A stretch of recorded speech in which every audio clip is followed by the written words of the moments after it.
दिल्ली और वाराणसी से पकड़े गए जासूसों ने पूरे देश में हड़कंप मचा दिया। इससे पहले हरियाणा के यूट्यूबर ज्योति मल्होत्रा पाकिस्तान की खुफिया एजेंसी आईएसआई के लिए जासूसी करने का आरोप उस पर था। अब दिल्ली के सीलमपुर से हारून और वाराणसी से तुफैल को गिरफ्तार किया गया है। आरोप यह है कि ये दोनों देश से जुड़ी संवेदनशील जानकारी पाकिस्तान को भेज रहे थे। इस इल्जाम में ये पकड़े गए। इस मामले में रोज नए खुलासे भी हो रहे हैं। इससे खुफिया एजेंसी और पुलिस भी पूरी तरह मुस्तैद हो गई है। उत्तर प्रदेश की एटीएस ने ऑपरेशन सिंदूर के तहत दिल्ली के सीलमपुर से मोहम्मद हारून और वाराणसी से मोहम्मद तुफैल को गिरफ्तार किया। इनसे पूछताछ की जा रही है। हारून दिल्ली के सीलमपुर में ही कबाड़ का कारोबार करता था। जांच हुई तो पता चला कि वो अपनी रिश्तेदारी का फायदा उठाकर आईएसआई के लिए काम कर रहा था। इसकी दूसरी पत्नी पाकिस्तान में रहती है और वो हाल ही में 5 अप्रैल को पाकिस्तान गया और 22 अप्रैल को वापस लौटा। उसके पास से 2 मोबाइल फोन, 16,900 रुपए नकद बरामद हुए। हारून ने संवेदनशील जानकारी एक पाकिस्तानी हैंडलर मुजम्मिल को दी थी। दूसरी तरफ वाराणसी में हनुमान फाटक इलाके में यूपी एटीएस ने पाकिस्तानी जासूस तुफैल को गिरफ्तार किया। मोहम्मद तुफैल, जिसने देश की जानकारी को साझा किया, देश को खतरे में डालने की कोशिश की तरह का आरोप उस पर है। तुफैल की गिरफ्तारी का फुटेज भी सामने आ गया, जिसमें उसे उसके मामा के घर से हिरासत में लिया गया और यह ऑपरेशन यूपी एटीएस की सतर्कता और खुफिया जानकारी के आधार पर की गई, जिसने तुफैल की पाकिस्तानी खुफिया एजेंसी आईएसआई से रिश्तों को उजागर किया है। तुफैल करीब 7 साल पहले कन्नौज और पंजाब के सरहिंद भी गया था। यहां से उसकी संदिग्ध गतिविधियों की शुरुआत हुई थी। वाराणसी से पकड़ा गया तुफैल एक पाकिस्तानी महिला नफीसा के संपर्क में था, जिसका पति पाकिस्तानी सेना में है। नफीसा ने भावनात्मक और धार्मिक बातों के जरिए तुफैल को अपने जाल में फंसाया और उससे संवेदनशील जानकारी हासिल कर ली। तुफैल देश विरोधी मैसेज शेयर करता था। वो 600 पाकिस्तानी नंबरों वाले एक व्हाट्सएप ग्रुप से भी जुड़ा था, जिसमें तुफैल जानकारी भी शेयर करता था। रिपोर्ट के मुताबिक तुफैल पाकिस्तान में आतंकवादी संगठन तहरीक लब्बैक के नेता मौलाना शाद रिजवी के वीडियो व्हाट्सएप ग्रुप पर शेयर करता था। वो गजवा हिंद, बाबरी का बदला लेने के लिए भारत में शरिया कानून लागू करने वाले आह्वान वाले मैसेज भी शेयर किया करता था। मेरे घर में 7-8 साल से रहता था पिछले। कभी लगा नहीं कि इसकी गतिविधियां संदिग्ध है। उसके जो साथ जो काम करते थे वही आते जाते थे। बाकी आप लोगों ने इसकी शिनाख्त नहीं की कौन लोग हैं, कभी पूछताछ? वो पास के ही लोग होते थे, जी। तो ऐसा कोई बाहरी व्यक्ति है उसे मिलने जुलने भी नहीं आता था।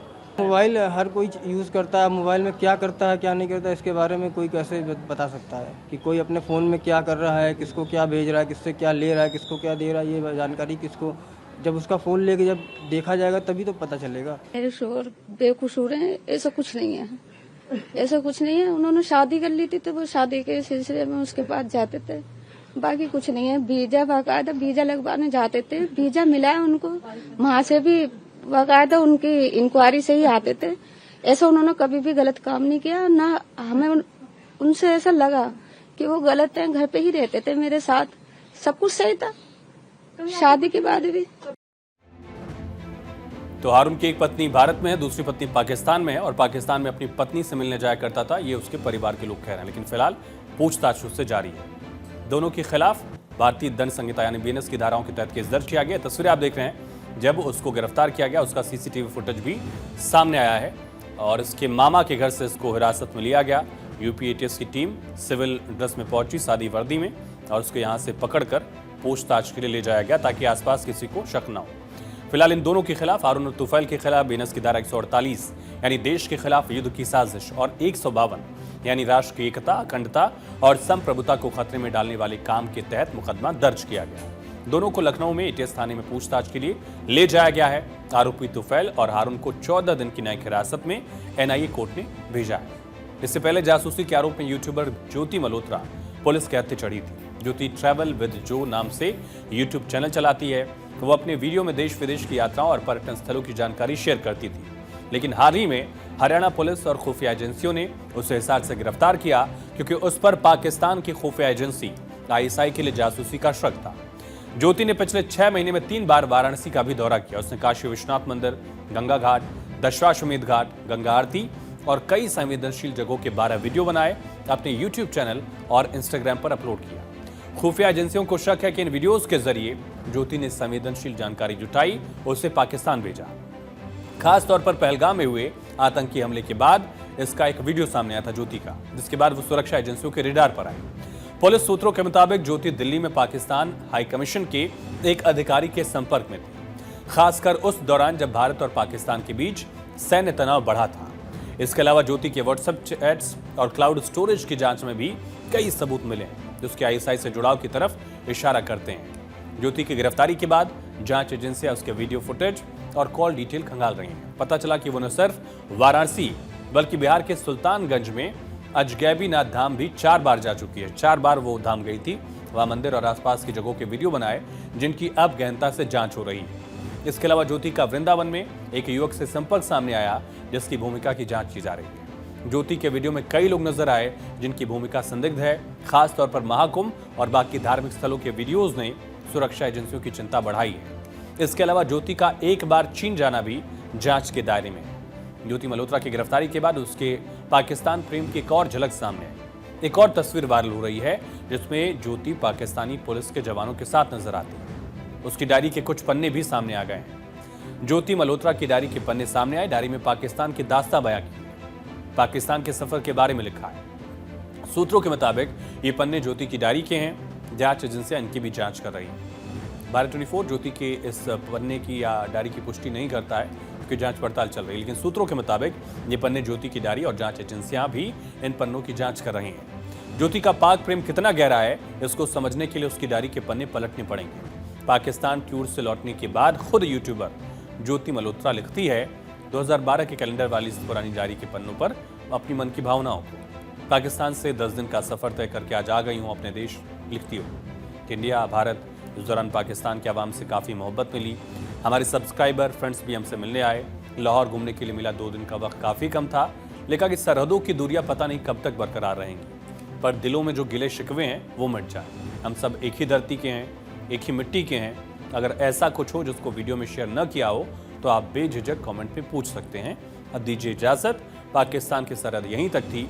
रिक्वेस्ट है कि पाकिस्तान गवर्नमेंट से कि इंडियंस के लिए गुरुद्वारे और मंदिरों के रास्ते भी खोलें, सहूलियत पैदा करें कि लोग वहाँ विजिट कर पाएँ, हिंदू लोग भी विजिट कर पाएँ, वहाँ के मंदिरों को भी प्रोटेक्ट करें और अपनी फैमिली जो 1947 के समय बिछड़ गई उनसे मिल पाएँ। पाकिस्तान के बारे में बस जितना कहो उतना कम है। क्रेजी एंड कलरफुल, ये ज्योति की डायरी से जानकारी हासिल की गई, ऐसा कहा जा रहा है। सुरक्षा एजेंसियां अब उन सभी लोगों पर नजर रख रही हैं जो पाकिस्तानी नंबरों या उच्चायोग के अधिकारियों के संपर्क में हो सकते थे। ज्योति के यूट्यूब चैनल पर कुल 487 वीडियो हैं। इनमें कई भारत के प्रमुख धार्मिक और संवेदनशील स्थानों से जुड़े हैं। काशी, अयोध्या और सुल्तानगंज जैसे स्थान शामिल हैं। पुलिस और एनआईए इन वीडियो में छिपी जानकारी लगातार तलाश रही है। पुलिस को शक है कि पाकिस्तानी जासूसी नेटवर्क काफी बड़ा हो सकता है। 2018 में भी ब्रह्मोस इंजीनियर निशांत अग्रवाल को हनी ट्रैप में फंसाकर जानकारी लीक करने के लिए उम्र कैद की सजा दी गई थी। इस मामले ने देश की सलामती के लिए कई सवाल खड़े कर दिए थे कि इस तरह से अगर लोग पाकिस्तान की साजिशों में फंसेंगे तो फिर दिक्कतें बढ़ेंगी क्या। सोशल मीडिया के जरिए जासूसी जैसे पहले मामले सामने आए हैं। ज्योति मल्होत्रा का भी केस ऐसा ही है, जो एक आम लड़की, एक आम यूट्यूबर शोहरत कमाना चाहती थी। पैसों और लालच में देश के खिलाफ काम करने का आरोप उस पर लगा। जांच एजेंसियां अब इस बात की तहकीकात कर रही हैं कि ज्योति, हारून और तैफुल्ला का नेटवर्क कितना बड़ा था और इस नेटवर्क में और कौन लोग शामिल हो सकते हैं। साथ ही सोशल मीडिया पर भी संदिग्ध गतिविधियों पर नजर बनाए रखने के लिए कई अहम कदम उठाए जा रहे हैं। यह मामला न सिर्फ सुरक्षा एजेंसियों के लिए एक बड़ी चुनौती है, बल्कि आम लोगों के लिए भी एक सबक है कि आज की डेट में सोशल मीडिया का इस्तेमाल कितनी सावधानी से करना है। आने वाले दिनों में इस मामले में कई अहम खुलासे हो सकते हैं। बहरहाल जांच एजेंसियां और पुलिस लगातार ज्योति मल्होत्रा, हारून और तैफुल से पूछताछ कर रही है और उनके नेटवर्क को पूरी तरह से खत्म करने की कोशिश की जा रही है। देश की सलामती के लिए यह बेहद जरूरी भी है कि ऐसे गद्दारों को ऐसी सजा दी जाए कि आने वाले वक्त में कोई ऐसी हरकत करने से पहले 100 बार सोचे। वीडियो जर्नलिस्ट भरत शर्मा के साथ मैं इंदर यादव, भारत 24 दिल्ली।